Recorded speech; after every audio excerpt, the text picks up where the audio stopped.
My name is Alexis Reed. I am 29 years old, and I live at the Willow Crest Estate. The sun was beating down on the Willow Crest Estate, but the real heat was coming from my own family. I stood near the back of the garden, trying to remain invisible. It didn't work. My Aunt Linda spotted me instantly. She nudged my cousin, and they both turned to stare. Then came the laughter. It was sharp and cruel, the kind of sound that used to make me run to my room and cry when I was a teenager. "Well, look at this," Linda said, her voice carrying clearly over the crowd of wealthy bidders. I didn't know they let paycheck-to-paycheck people into high-profile auctions like this. People nearby turned to look at me. My face burned, but I kept my back straight. My cousin smirked and stepped closer.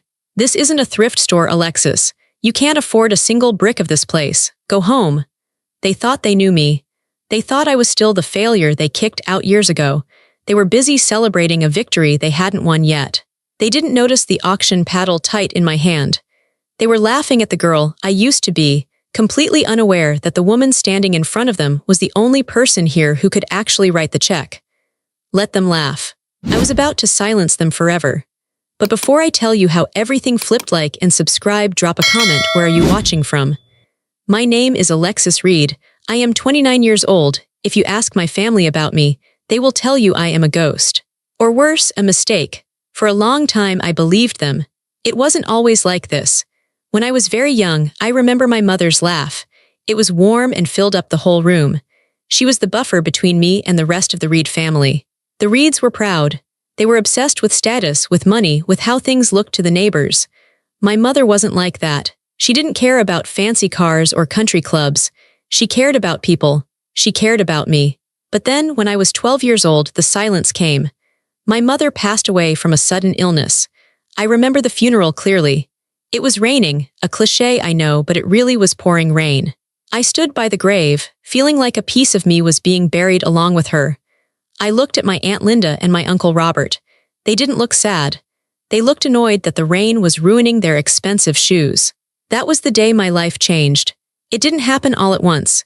It was slow, like a leak in a boat that you don't notice until you are already drowning. Aunt Linda moved into our house to help. That's what she told the neighbors. "Poor Alexis needs a mother figure," she said with a sad smile. But the moment the front door closed, the smile vanished. First, it was the small things. She moved my things around. Then she moved me. "You don't need the master bedroom view," she said. "Your cousin Sarah needs more space for her piano." So, I was moved to the small room at the back of the house, the one that used to be a storage closet. It was cold in the winter and hot in the summer. But I didn't complain. I didn't want to cause trouble. Then the insults started. At dinner, if I tried to speak, Aunt Linda would sigh loudly. "Alexis, please. Nobody wants to hear your daydreams." My cousin Sarah, who was the same age as me, learned quickly. She learned that treating me like a servant made her look powerful in front of her mother. "Alexis, iron my dress," Sarah would say before a school dance. "And make sure you don't burn it like you did with the toast." I wasn't invited to the dances. I wasn't invited to family vacations. I was the one who stayed behind to water the plants and dust the furniture. I became invisible. I was the girl in the background, the one wearing old clothes while they wore silk and cashmere. By the time I was 18, I had a dream. I wanted to go to college. I wanted to study business. I had good grades, better grades than Sarah, actually. I had applied to a good university and got in. I was so excited. I brought the acceptance letter to the dinner table. My hands were shaking. "Look," I said, placing the letter on the table. "I got in. I'm going to study finance." Uncle Robert laughed. It was a dry, cracking sound. He didn't even pick up the letter. He just pushed it aside with his fork. "And who is paying for this?" he asked. I was hoping there was some money left from Mom's insurance," I stammered. "She told me once there was a fund." Aunt Linda slammed her hand on the table. "That money is gone, Alexis. It went to paying for your food, your clothes, the roof over your head for the last 6 years.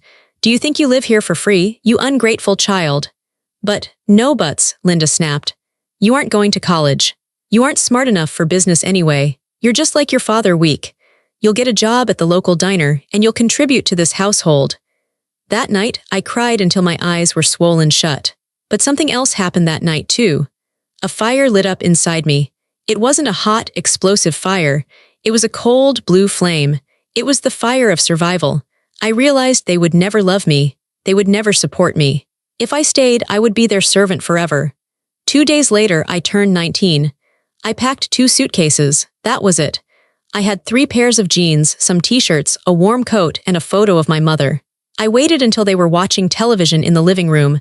I walked down the stairs. The floorboards creaked. They turned to look at me. "Where are you going?" Sarah asked, seeing the bags. She looked amused. "I'm leaving," I said. My voice was steady. I was surprised by how calm I sounded. Aunt Linda laughed. "Leaving? Where will you go? You have no money, you have no friends. You'll be back in a week, crawling on your knees, begging for a warm meal." "I won't be back," I said. "Go then," Uncle Robert shouted. "See how hard the real world is. Don't come crying to us when you fail." I walked out the door and didn't look back. The next 10 years were hard, harder than I can explain. I worked 2 jobs. I waitressed in the morning and cleaned offices at night. I slept in a small apartment that smelled like mold. I ate instant noodles every day. But every night I studied. I went to the library and read everything I could about real estate, about markets, about data. I realized that real estate wasn't just about buying houses. It was about patterns. It was about numbers. I started building a computer program on a cheap laptop I bought from a pawn shop. It was an algorithm to predict which neighborhoods would go up in value before anyone else noticed. It took me 5 years to perfect it. I pitched it to investors. Most of them laughed at me. I was a young woman in a cheap suit, but one investor listened. He gave me a chance. That was the turning point. My company, Reed Analytics, took off. We weren't just successful. We were unstoppable. I made my first million by 26, my first 10 million by 28. But I stayed quiet. I didn't buy a Ferrari. I didn't post on social media.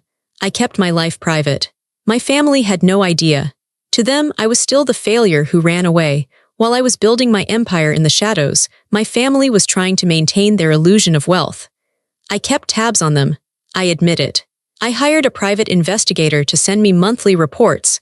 It wasn't because I missed them. I just needed to know. I learned that Uncle Robert made some bad investments.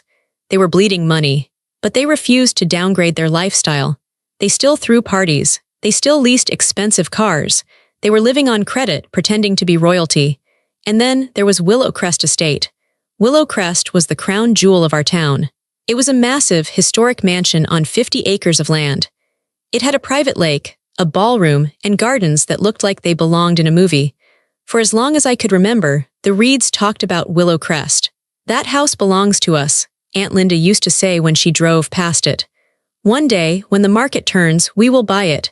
It will be the symbol that the Reeds have risen to the top." It was their obsession. It was their validation. If they owned Willow Crest, nobody could question their status. 2 months ago, the owner of Willow Crest died, and the estate went up for auction.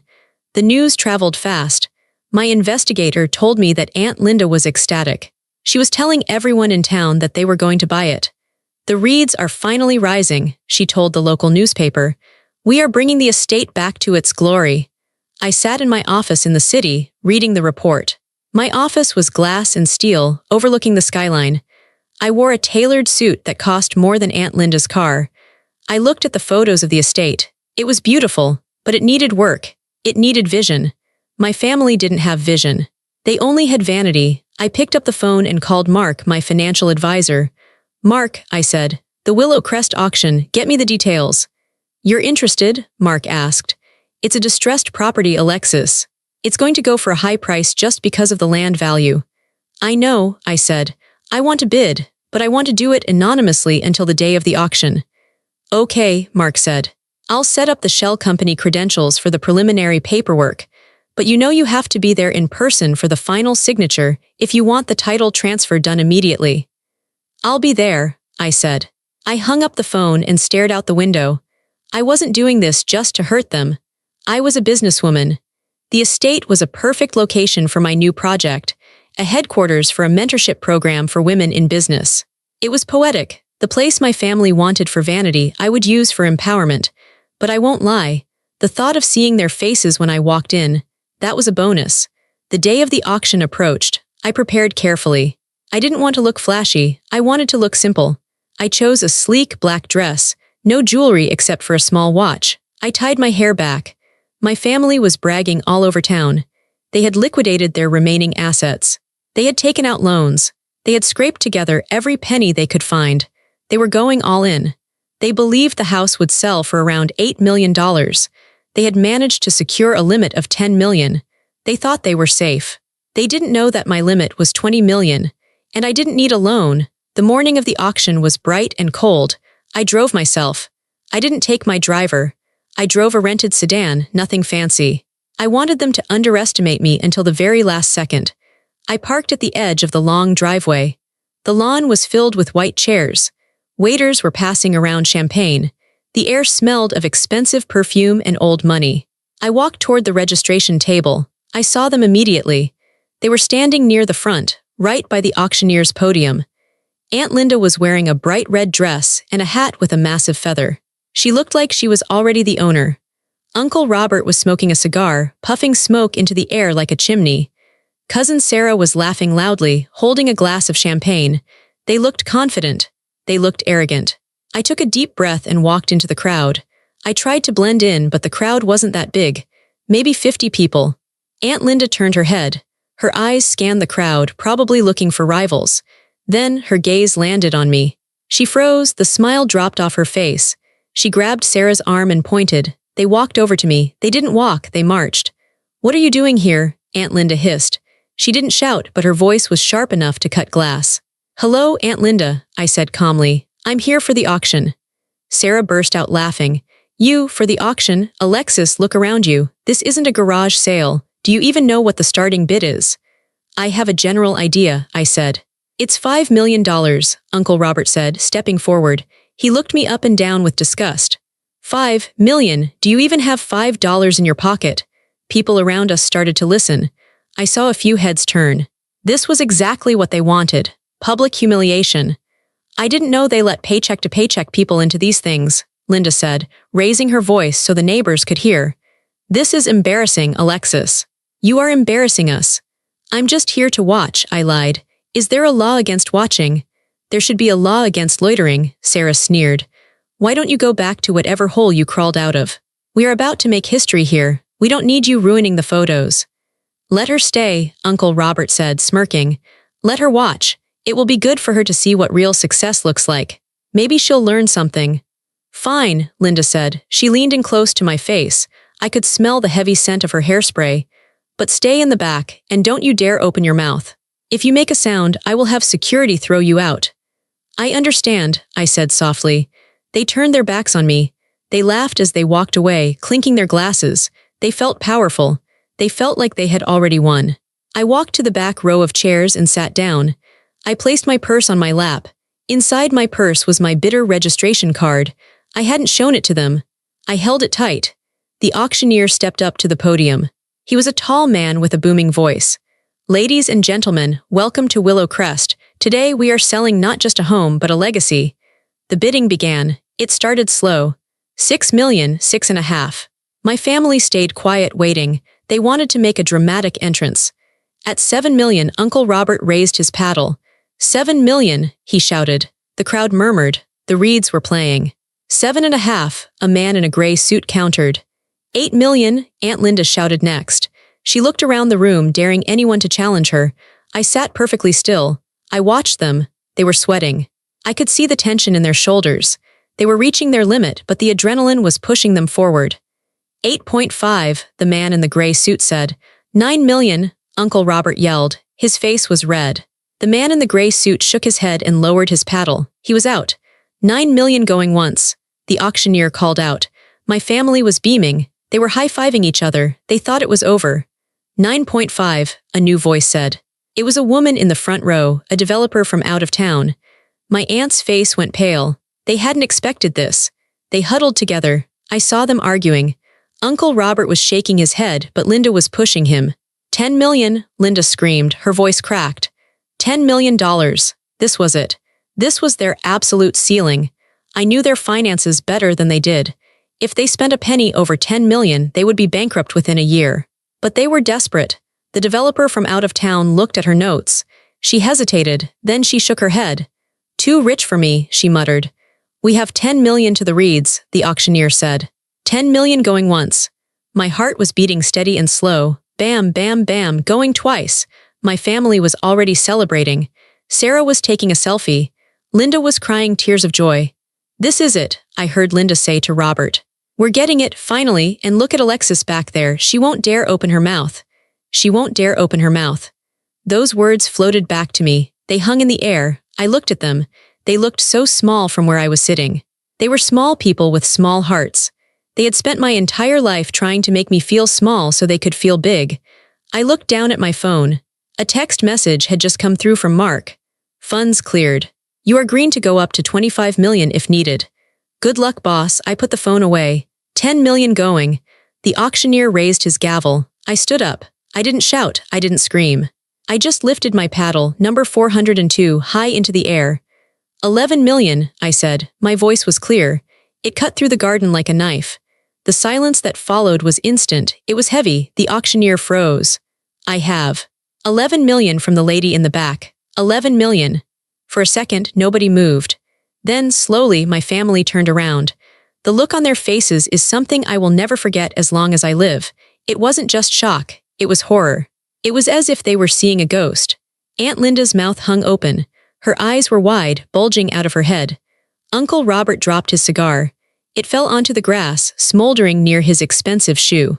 Sarah lowered her phone, her hand trembling. "What?" Linda whispered. "No, she can't." $11 million, the auctioneer repeated, looking at me. "Do I hear 12? All eyes were on me now. The whispers started. "Who is she? Is that the niece? Does she have that kind of money?" I stood there, calm. I looked directly at Aunt Linda. I didn't smile. I just looked at her with a steady, blank gaze. "You!" Linda shrieked. She stepped toward me, forgetting where she was. "You stupid girl, put that paddle down. You are going to get us sued. You don't have that money." 11 million, I said again to the auctioneer, ignoring her completely. "Do I have the bid?" "You have the bid, madam," the auctioneer said. He looked at Uncle Robert. "Sir, do you wish to counter? The bid is 11 million. Uncle Robert looked like he was having a heart attack. He looked at Linda. They both knew the truth. They didn't have 11 million. They didn't have 10 and a half. They were tapped out. They were done. Robert stammered. He looked at me, his eyes pleading. "Alexis, stop this. This isn't a game." "I know," I said. "I'm not playing." "Going once at 11 million, the auctioneer chanted. "Stop her," Sarah yelled. "She's lying. She's broke. She's a waitress." "Security," the auctioneer said calmly. "Please ask the other bidders to remain quiet." A security guard stepped in front of Sarah. She looked like she wanted to scratch my eyes out. "Going twice." I saw the hope drain out of Aunt Linda's eyes. She realized in that second that she had lost, but she didn't understand how. She couldn't process that the girl she locked in the storage room was currently buying her dream house. "Sold," the gavel slammed down. It was the loudest sound I had ever heard. "Sold to Miss Alexis Reed for $11 million. The crowd applauded politely. My family didn't move. They stood there, frozen statues of defeat. I lowered my paddle. I took a deep breath. The air tasted sweet. I walked past them toward the podium to sign the papers. As I passed Aunt Linda, she grabbed my arm. Her grip was tight, desperate. "How?" she hissed. "How did you do this? Did you steal it? Did you marry some old man?" I stopped. I looked at her hand on my arm, then up at her eyes. "Let go of me," I said quietly. She let go as if my skin burned her. "I didn't steal it, Linda," I said. "And I didn't marry it. I earned it. While you were busy talking about being rich, I was busy becoming rich." You monster," she whispered. "You stole our dream." "It was never your dream," I said. "It was just a house. And now it's my house." I turned away and walked to the table where the lawyers were waiting. I picked up the pen. My hand didn't shake. I signed my name, Alexis Reed. The house was mine, but the look on their faces, that was free. The sound of the gavel slamming down was the loudest thing I had ever heard. It wasn't just a wooden hammer hitting a block. It was the sound of a heavy door slamming shut on my past. "Sold," the auctioneer, Mr. Henderson, boomed, his voice echoing off the stone walls of the estate. "To Miss Alexis Reed for $11 million. For a moment, nobody moved. The courtyard was completely silent. It was as if the air had been sucked out of the space. I sat there in my folding chair, my hand still gripping the paddle, number 402. My heart was hammering against my ribs, hard and fast, but my face remained still. I had practiced this face in the mirror for years. It was the face of someone who couldn't be hurt. Then the noise started. It began as a low ripple of whispers, spreading through the crowd like a wave. Heads turned. People stood up on their toes to get a better look at me. I saw the man in the gray suit, the one who had dropped out at 9 million, shake his head in disbelief. But I wasn't looking at them. I was looking at my family. They were frozen in a tableau of absolute horror. Aunt Linda's mouth was hanging open, her jaw practically unhinged. The color had drained from her face, leaving her looking gray and old beneath her heavy makeup. Uncle Robert was staring at the auctioneer as if the man had just spoken in a foreign language. And Sarah was looking at me. Her eyes were wide, filled with a mixture of confusion and sudden, sharp fear. She looked like a child who had just realized the monster under the bed was real. I stood up. My legs felt steady.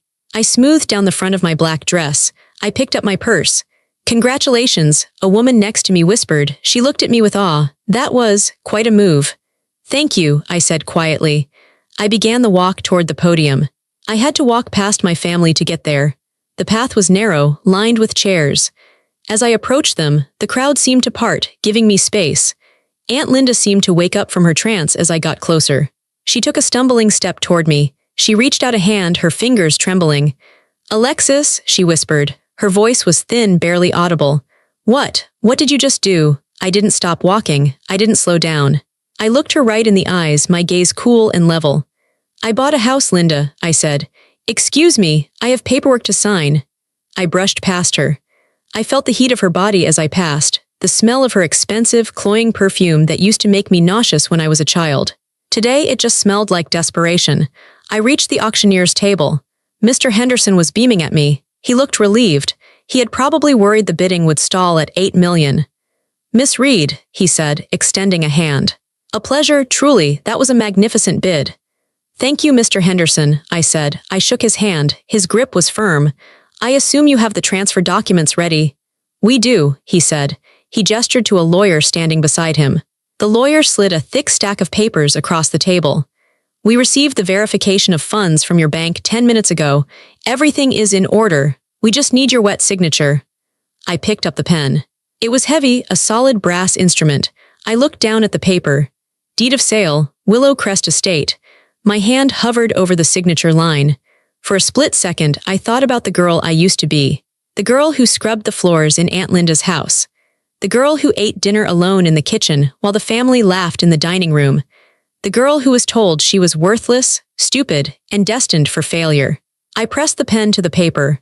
The ink flowed smooth and black. Alexis Reed. I signed it again, and again.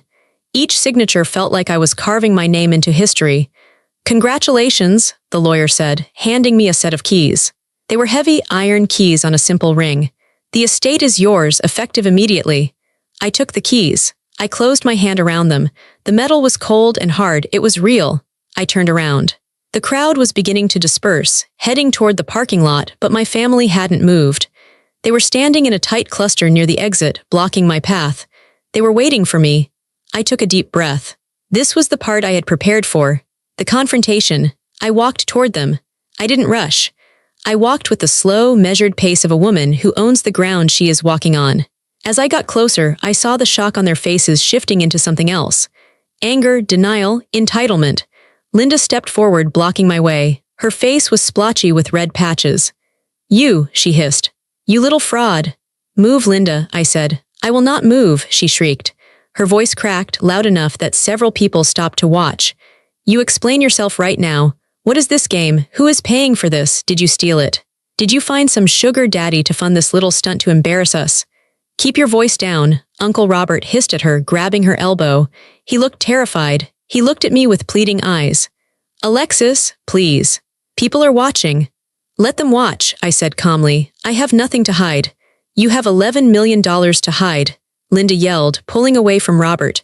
She pointed a finger in my face.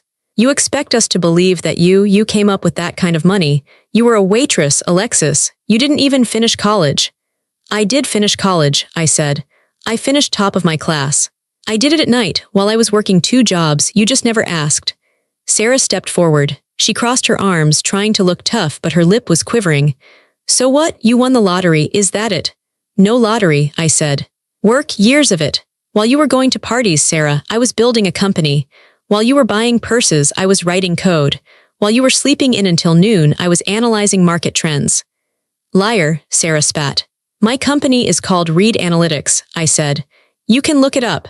We consult for some of the biggest real estate firms in the country. I built it from nothing. From the 2 suitcases I left your house with. The reality of my words hit them. I saw it sink in. Uncle Robert's shoulders slumped. He knew enough about business to know that analytics was lucrative. He looked at me, really looked at me for the first time in years. Read analytics, he whispered. I read about that firm in the journal last month. That's you. That's me, I said, but why didn't you tell us? Robert stammered. We're family, Alexis, if you were doing well. Why keep it a secret? I laughed. It was a short, dry sound. Tell you? Why? So you could ask for money, so you could take credit for my success, or so you could tell me I was doing it wrong, just like you told me everything I did was wrong when I lived with you. We took you in, Linda shouted. She was shaking now. We gave you a home when your mother died. We fed you, we clothed you. You didn't give me a home, I said. My voice dropped lower, becoming steel-hard. You gave me a roof. There is a big difference. You made me a servant in my own house. You moved me into the storage closet so Sarah could have a piano room she never used. You made me cook your meals and clean your toilets. That was chores, Linda cried. It was discipline. It was abuse, I said simply. And the money, the insurance money my mother left, you told me it was gone. You told me it was used up. But I know the truth, Linda. I hired a forensic accountant 3 years ago. I know you drained that trust fund to pay off your credit cards and buy that BMW you crashed. Linda's face went dead white. She opened her mouth, but no sound came out. You stole from an orphan, I said. You stole from your own sister's daughter, and then you kicked her out on the street. Alexis, wait, Robert said. He stepped in front of Linda as if to protect her. That was a complicated time. We were under a lot of stress. We didn't mean to hurt you. You laughed at me, I said. 20 minutes ago, right here, you laughed at me. You said, I didn't know they let paycheck-to-paycheck people in here. Remember? Robert looked down at his shoes. I remember, I said. I remember every word. I remember every time you called me stupid. Every time you called me weak. Every time you told me I would come crawling back. I took a step closer to them. They huddled together, looking small and pathetic. Well, I came back, I said, but I'm not crawling, I'm buying. You can't do this, Sarah cried out. Tears were streaming down her face now.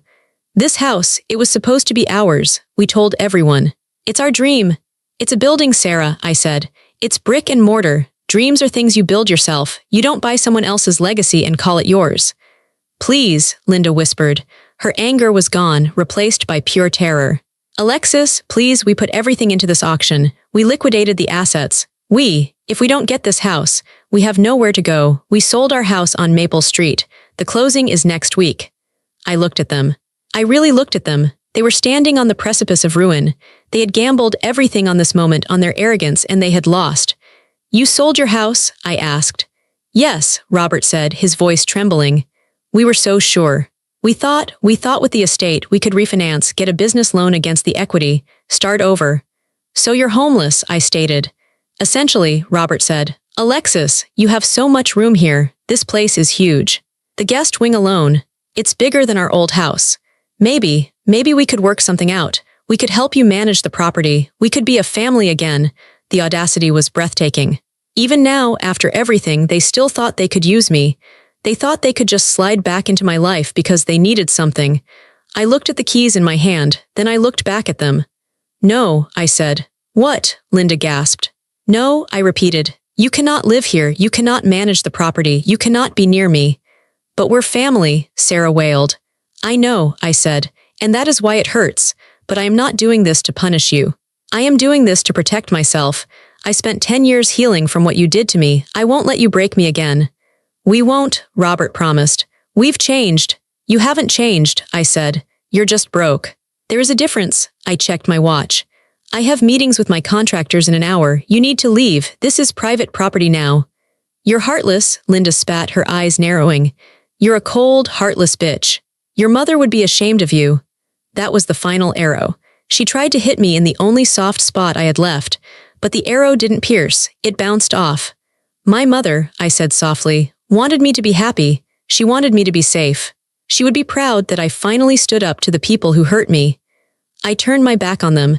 It was the hardest thing I had ever done, and also the easiest. Get off my driveway, I said over my shoulder. I walked toward my car. Behind me, I heard Sarah sobbing. I heard Linda cursing. I heard Robert trying to hush them. I got into my rented sedan. I closed the door. The silence inside the car was beautiful. I put the key in the ignition and started the engine. I didn't look in the rearview mirror as I drove past them. I kept my eyes on the road ahead. I drove out of the gates of Willow Crest, the heavy iron keys sitting on the passenger seat beside me. I was shaking just a little, but it wasn't fear. It was the release of adrenaline. It was the physical sensation of a 10-ton weight being lifted off my shoulders. I had done it. I had faced the monsters, and they were just people. Small, sad, angry people. I drove toward the hotel where I was staying. I needed to pack. I had a move to plan. The first night I spent at Willow Crest was surreal. I didn't have a moving truck yet. I didn't have furniture. I had a sleeping bag, a cooler with some sandwiches, my laptop, and a camping lantern. I unlocked the massive front doors. The foyer was enormous, with a double staircase that curved up to the second floor. A crystal chandelier hung from the ceiling, dusty but still grand. The air inside smelled of old wood and lemon polish, with a hint of disuse. I locked the door behind me. The click of the deadbolt echoed through the empty house. I walked through the rooms. The dining room with its long table covered in a white sheet. The library with shelves that reached the ceiling, empty of books. The ballroom, vast and echoing. I went up to the master bedroom. It was the room my Aunt Linda had talked about for years. The view from the master suite is to die for, she used to say. I walked to the window. It was true. The view was incredible. The moonlight reflected off the private lake, turning the water into silver. The trees of the forest stood like silent sentinels around the property. I spread my sleeping bag on the floor in the center of the room. I sat down, cross-legged, and ate a sandwich. It was the best meal I had ever tasted. I wasn't lonely. For the first time in my life, the silence wasn't oppressive. It was full of potential. It was a blank canvas. The next morning, the work began. I didn't buy Willow Crest to live in it like a princess. I bought it to work. I had a vision for this place. I wanted it to be the headquarters for Reed Analytics, but more than that, I wanted it to be a sanctuary. I called a meeting with my senior staff. They drove out from the city, parking their modest cars in the grand driveway. We set up a temporary office in the dining room, using folding tables.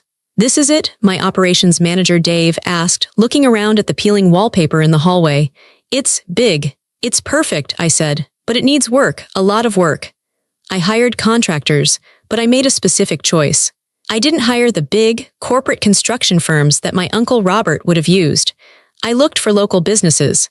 I looked for female-owned businesses. I hired a woman named Maria to lead the renovation. She ran a small construction company and had been struggling to get big contracts because she was a woman in a man's world. When I handed her the contract for the entire estate renovation, she cried. "You don't know what this means," she told me, wiping her eyes with the back of her hand. "This saves my business." "I know," I said, "just do a good job." "I'll give you the best work of my life," she promised, and she did.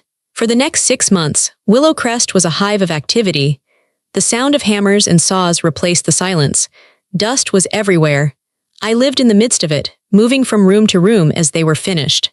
We turned the ballroom into the main workspace. We took down the heavy velvet curtains and let the light flood in. We installed polished concrete floors and modern desks. We kept the crystal chandelier, a reminder of the past hanging over the future. We turned the east wing into the Willow launchpad. This was my passion project. It was a residential incubator for female entrepreneurs. I wanted to create a space where women could come, live rent-free for 6 months, and build their businesses without the pressure of paying bills or dealing with unsupportive families. I knew what it was like to try to build a dream when you were hungry and tired. I wanted to take that burden away for others. As the house transformed, so did I. I stopped wearing the dark, invisible clothes I used to favor. I started wearing bright colors. I cut my hair into a sharp, modern bob. I walked with my head high. The town, of course, was buzzing. In a small town like ours, news travels faster than light. Everyone knew that the Reed girl had bought the mansion. I became a local celebrity, though I didn't seek it out. When I went to the grocery store, people stopped me. "Are you Alexis?" they would ask. "We heard about what you're doing at the estate. It's wonderful." I was polite, but I kept my distance. I knew how quickly public opinion could shift. These same people had ignored me when I was the poor cousin wearing hand-me-downs. But I couldn't ignore the news about my family. My private investigator, a man named Ken, sent me weekly updates. I told him I didn't want to stalk them, but I needed to know if they were a threat. I needed to know where they were. The report he gave me 2 months after the auction was grim. They had indeed lost their house on Maple Street. The bank had foreclosed on it before they could sell it for a profit, due to the liens they had taken out to bid on the estate. They walked away with almost nothing. They had moved into a 2-bedroom apartment in a rundown complex on the south side of town. It was a rough neighborhood. Uncle Robert was working as a greeter at a car dealership. The man who used to smoke Cuban cigars and brag about his stock portfolio was now standing in a parking lot, waving at cars. Aunt Linda was working part-time at a department store at the returns counter. I could only imagine the hell she was giving the customers and the hell they were giving her. And Sarah was the most shocking. She had gotten a job as a waitress at the local diner, the same diner where I had worked when I was 19. Ken showed me a photo he had taken from across the street. It showed Sarah in a stained apron, wiping down a table, looking exhausted and miserable. I stared at the photo. 10 years ago, she had come into that diner with her friends while I was working. She had deliberately spilled a milkshake just to watch me clean it up. She had laughed and left a penny as a tip. Now, she was holding the rag. I felt a strange sensation in my chest. It wasn't happiness. I thought it would be. I thought seeing them brought low would make me feel ecstatic, but it just felt sad. It was a waste. They were capable people who had destroyed themselves through vanity. "Do you want me to intervene?" Ken asked. "Offer them something anonymously?" "No," I said instantly. "Absolutely not." "Understood," Ken said. "They need to learn," I said. "They need to understand what life is really like. If I save them now, they will never learn. They will just resent me for the handout." I put the photos in a drawer and locked it. I had my own work to do. The Willow Launchpad opened in the fall. We selected 12 women for the first cohort. They came from all over the country. There was a coder from Detroit, a fashion designer from Atlanta, a biotech researcher from Boston. The day they arrived, I stood on the front steps of Willow Crest to welcome them. They looked at the house with wide eyes just like I had. They looked at me with intimidation. "Welcome," I said to them. "This is your home now. For the next 6 months, your only job is to dream and to build. We will handle the rest." One of the girls, a young woman named Maya, raised her hand. She was 19, the same age I was when I left home. She had a scrappy, nervous energy that reminded me of myself. "Miss Reed," she asked, "why are you doing this? You could have just turned this place into a resort or lived here by yourself. Why help us?" I looked at her. I looked at the group of women. "Because I know what it's like to have no one believe in you," I said. "I know what it's like to be told your dreams are stupid. And I promised myself that if I ever got the power, I would be the person I needed when I was your age." Maya smiled. It was a genuine, hopeful smile. That night, we had a dinner in the great dining room. The table was full of food. The room was full of noise and laughter. We toasted to the future. I sat at the head of the table, looking down at the scene. This was what a family should look like. Not people bound by blood who hated each other, but people bound by purpose who supported each other. I raised my glass of wine. "To building," I said. "To building," they cheered. I took a sip. The wine was crisp and cold. As the dinner wound down, my phone buzzed in my pocket. I pulled it out.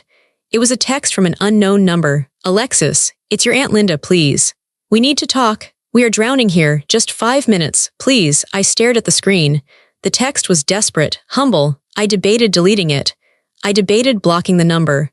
But then I thought about the woman I was becoming. I wasn't the scared girl anymore. I wasn't the victim. I was the owner of the estate. I was the CEO. I could handle them. And maybe, just maybe, it was time for the final closure. I typed back. "Come to the estate tomorrow at 4 p.m.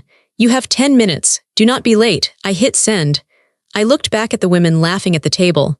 I wasn't afraid of tomorrow. I was ready. I walked to the front of the house. I was wearing jeans and a simple white shirt. I didn't need to dress up to impress them anymore. A taxi was pulling away as I approached. They stood in the driveway. Aunt Linda, Uncle Robert, and Sarah. They looked different. Aunt Linda wasn't wearing her usual designer clothes. She was wearing a simple dress that looked worn. Her hair wasn't perfectly styled. She looked older, tired. Uncle Robert looked defeated, his shoulders slumped. Sarah looked at the ground, refusing to meet my eyes. They looked like normal, struggling people. I stopped at the top of the stone stairs, looking down at them. I didn't invite them inside. "Hello," I said. Linda looked up. She tried to smile, but it was a broken, nervous thing. Alexis, she said, her voice wavered. It's good to see you. The place looks incredible. You've done so much work. What do you want? I asked. I wasn't being cruel, just direct. I didn't have time for small talk. Robert stepped forward. He held his hat in his hands. We came to apologize, Alexis, he said. We have been doing a lot of thinking. Since the auction. We were wrong, Linda added quickly. We treated you terribly. We know that now. We were blinded by our own ambition. We were jealous, maybe. We are so sorry. Sarah finally looked up. I'm sorry too, she mumbled. For everything. I looked at them. I searched their faces. Were they sincere? Maybe. Or maybe they were just desperate. They had lost everything, and now they were standing in front of the niece who had everything. I appreciate the apology, I said. It's long overdue. We are family, Linda said, gaining a little confidence. And families forgive, don't they? We were hoping. Well, we are in a bad spot, Alexis. We lost the house. We are living in a 2-bedroom apartment. It's very hard. I know, I said. I lived in a 1-room apartment for 5 years. I know how hard it is. Right, Linda said. So you understand, we were hoping. Maybe we could start over, maybe, since this house is so big, and you have so much room. She trailed off, but the request hung in the air. They wanted to move in. They wanted me to save them. They wanted to crawl back under the roof they had denied me, now that I was the one paying for it. I looked at the massive house behind me. I looked at the gardens. I thought about the young women working inside, building their futures. If I let them in, the toxicity would return. The judgment, the entitlement. They hadn't changed who they were, they had just changed their circumstances. No, I said, the word hung in the air, simple and heavy. No, Linda whispered. But, we're family. I accept your apology, I said. I really do. I don't carry hate for you anymore. Hate is too heavy and I have other things to carry. I forgive you for how you treated me. I walked down 1 step. But forgiveness does not mean access, I said firmly. You cannot live here. You cannot borrow money. You cannot be part of this life I built. I built this to get away from the dynamic you created. I won't invite it back in. So you're just going to let us suffer? Sarah cried out. You're rich. You could change our lives with a snap of your fingers. I changed my own life, I said. Now it's time for you to change yours. You are smart, capable people. You can work. You can rebuild, just like I did. I pulled a small envelope from my pocket. I had prepared it just in case. Here, I said, handing it to Robert. He opened it. Inside was a check for $10,000. This is for a fresh start, I said. It's enough for a deposit on an apartment and a few months of food. It's more than you gave me when I left. Take it, use it. But don't come back here asking for more. Robert stared at the check. His hands were shaking. He looked at me with a mixture of shame and gratitude. Thank you, he whispered. Goodbye, Uncle Robert, I said.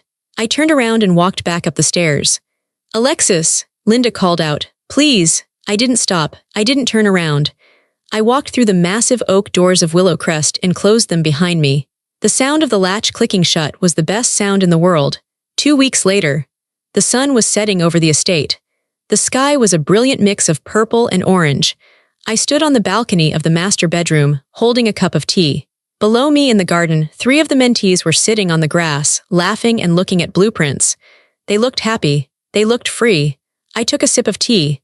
The silence of the house wasn't lonely anymore. It was peaceful. I thought about my family. I heard they had moved into a small place in the city. Robert had gotten a job as a consultant. Sarah was working in retail. They were struggling, yes, but they were living. They were finally facing the real world. In a way, my refusal to save them was the best thing I could have done for them. I forced them to become real. I wasn't angry anymore. The knot in my chest that had been there for 10 years was gone. I realized then that my victory wasn't buying the house. It wasn't the $11 million. It wasn't seeing the look on Linda's face at the auction. My victory was this moment. Standing here in my own home, in my own skin, completely unafraid. I had outgrown the version of myself they tried to create. They wanted a victim. I became a victor. They wanted me to be small. I built something massive. I looked out at the horizon. The future was wide open. I had my company. I had my home. I had my mission to help other women.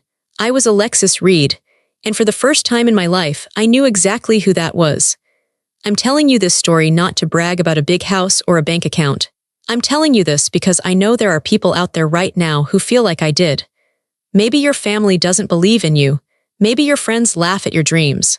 Maybe you're the invisible one in your circle, the one they think will never amount to anything. I want you to know something. Their opinion of you is not your reality.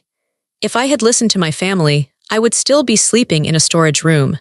I would still be serving them, but I chose to listen to myself instead. You don't need to scream to prove them wrong. You don't need to fight them.